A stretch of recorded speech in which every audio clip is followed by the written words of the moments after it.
I bought the house because it was cheap. That should have been my first warning. My name is Eric Nolan, and in 2021 I moved into a small 2-story house in Ohio after my divorce. I didn't want a big place. I just wanted somewhere quiet, somewhere I could sleep without hearing arguments or lawyers or my phone ringing all day. The listing said the house was built in 1958, one owner, recently vacant. The realtor told me the previous resident, an elderly woman named Margaret Klein, had passed away peacefully in a hospital and had no family. The bank just wanted the property sold quickly. I didn't even negotiate the price. I signed the papers the same week. For the first few days, everything felt normal. Old house noises, shore creaking wood, pipes ticking at night, air moving through vents. I've lived in old buildings before. Nothing unusual, until I noticed the hallway. Upstairs there were 3 bedrooms and a bathroom connected by a narrow hallway.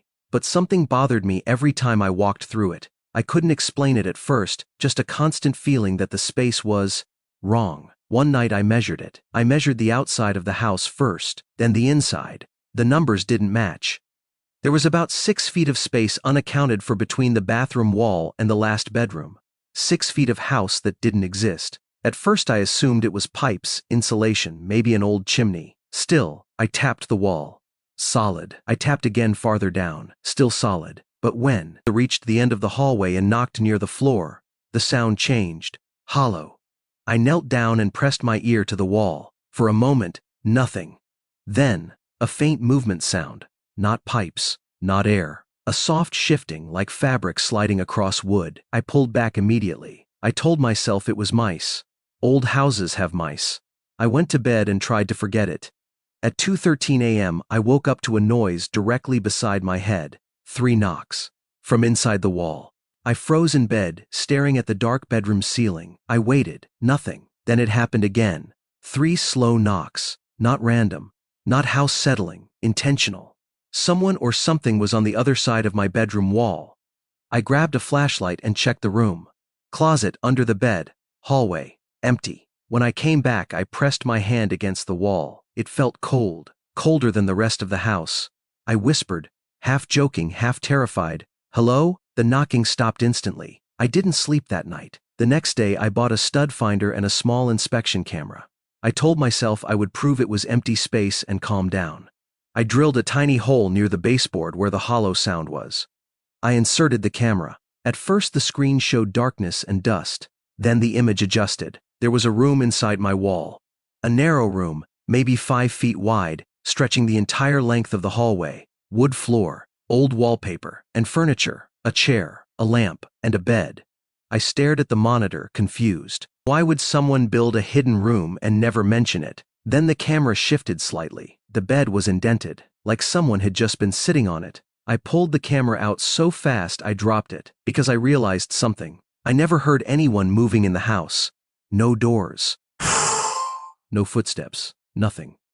But the bed had clearly moved, which meant whoever was in there hadn't come from the house. They were already inside the walls. That night I heard walking, not in the hallway, inside the wall itself. Slow footsteps pacing back and forth exactly parallel to my bedroom. Then the knocks returned. 3 knocks. Pause. 3 knocks again. I didn't respond. The pacing stopped. Then, right beside my ear through the wall, I heard breathing, very quiet, and a whisper. "You found it." I called a contractor the next morning and told him I suspected an old storage cavity. He agreed to come break open the wall. He arrived at noon. We cut through the drywall together. Behind it was a wooden door, painted the exact same color as the hallway, completely hidden. No handle on my side, only a keyhole. The contractor laughed and said it was probably a panic room from the Cold War era. He pushed the door open, cold air rushed out, and a smell, rotting paper and damp wood. We stepped inside. The room matched what I saw on the camera: chair, lamp, bed, but something else was there. Food wrappers. Fresh ones, water bottles, and on the small desk, a notebook. We opened it. Every page had the same sentence written over and over in different handwriting pressures. "I live here now." The dates filled months, up to yesterday. The contractor asked if I had been living alone. I said yes. Then we both heard it. Footsteps. Above us. In the hallway we had just left. Slow, careful, walking toward my bedroom. But we were the only people inside the house. We ran out of the hidden room. The hallway was empty, but my bedroom door was open. I was certain I had closed it. Inside, my bed covers were pulled back like someone had just gotten up, and on my pillow was a key, small, brass, with a tag attached, written in marker, for outside. I moved out that same night. I never went back. The house sold again 6 months later. The new owners reported nothing unusual. But the realtor later mentioned one detail to me over the phone. During renovation, they discovered something strange. The hidden room door only locked from the inside, meaning whoever stayed in that room was never trapped. They were hiding, and the night before I left, for the first time, the key had been placed on the outside of the door. I tried to forget the house. I really did. I rented a small apartment across town and told everyone I moved because the commute was shorter. I threw away almost everything I owned from that place: mattress, couch, even my clothes. Anything that had been inside those walls felt wrong to keep. For a while, life went back to normal. No sounds, no knocking, no whispers. Then the mail started arriving. The first envelope showed up 2 weeks later. No return address, no stamp. Just my name written in pencil across the front. Not pen pencil, faint and uneven, like someone wasn't used to writing. I assumed it was junk mail somehow delivered by hand. Inside was a single piece of lined paper torn from a notebook. One sentence: "I can't sleep without the hallway light." I stared at it for a long time. I never told anyone about the hallway light. But every night in that house, I used to leave the upstairs light on because the hallway always felt darker than the rest of the home. Darker than physically possible. I checked with the neighbors in my apartment building. No one had seen anyone leave the letter. 2 days later, another envelope appeared. This time it was waiting on the floor just inside my apartment door. I know I locked that door. I checked it every night. The paper inside read, "You closed the door too hard last night." I hadn't slammed my apartment door. I lived alone and barely even made noise. That night I stayed awake. Around 3:07 a.m. I heard it, a soft creak, not from outside, from inside my apartment hallway, the same sound the hidden door in the house made. I slowly got up from the couch and looked down the short corridor toward my bedroom. My bedroom door was open. I always slept with it closed. The air coming from inside the room felt cold. Not cool cold like a basement. I forced myself to walk forward, step by step. When I reached the doorway, I saw my closet. The sliding door was halfway open, and inside I heard movement, fabric shifting against wood. The exact sound I heard through the wall in the house. I didn't open it. I left the apartment and sat in my car until sunrise. The next morning I went back with a friend. I didn't explain everything, just told him I thought someone broke in. We opened the closet together. Nothing was inside. But on the closet floor lay a small pile of drywall dust, and a square outline pressed into the back wall, like something had been leaning there for a long time. My friend said it was probably the building settling. I knew better, because inside the dust were faint marks. Finger marks. From the inside of the wall pushing outward. I went back to the house. I don't know why. Part of me hoped seeing it again would prove I imagined everything. The new owners hadn't moved in yet. Renovation tools were in the driveway. The front door was unlocked. I walked inside slowly. The air smelled different, paint and cleaner instead of dust. I went upstairs. The hallway looked wider than I remembered. Fresh white paint, new carpet. The section where the hidden door had been was now a solid wall. No seams, no hinges, nothing. I touched it. Warm, normal. For a moment I almost laughed. Then I heard it. 3 knocks. From the other side. I stepped back immediately. The knocks came again. Slow, deliberate. The workers downstairs didn't react. They couldn't hear it. Only I could. Then the faint whisper traveled through the wall. "You left." The drywall bulged slightly outward, just a little, like pressure from inside. And I understood something that made my chest tighten. The room hadn't been part of the house. It had been attached to me. I had brought it to my apartment, and when I returned, it followed me back. I left without telling the workers.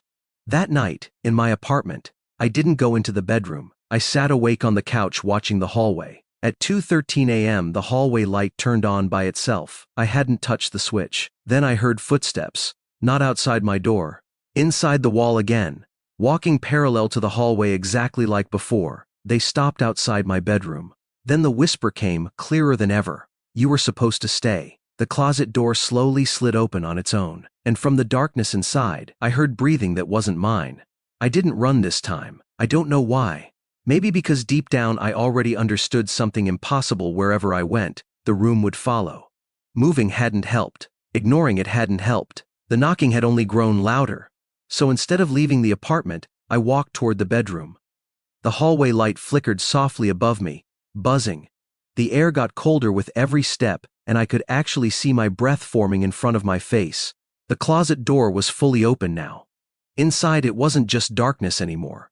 There was depth. The back wall of the closet was gone. In its place stood a narrow doorway, old wooden frame, peeling paint, the same wallpaper I had seen inside the hidden space in the house. The room wasn't inside the house. The house had been built around it. I stood there for almost a full minute just staring, trying to convince myself I was hallucinating. But then I heard movement from inside the doorway, careful footsteps, like someone pacing in a confined space.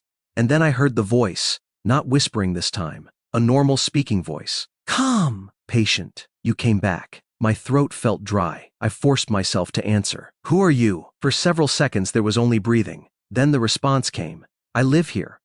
The same sentence from the notebook. I stepped closer to the doorway. The temperature dropped sharply the closer I got. My hand shook as I raised the flashlight and pointed it inside. The beam revealed the same narrow room, same bed, same chair, same desk. But now I noticed something I hadn't before. There were scratches on the inside of the doorway frame. Thousands of them, layered over each other at different heights, as if made by many hands over a very long time. Then the chair moved, not suddenly, not violently. It gently slid back from the desk. Someone was sitting there. I couldn't see their face because the light didn't reach that far, but I could see the outline, a human shape, slightly too tall for the ceiling, shoulders hunched. My hands were trembling. "You were in the house," I said. The figure tilted its head slightly. "No."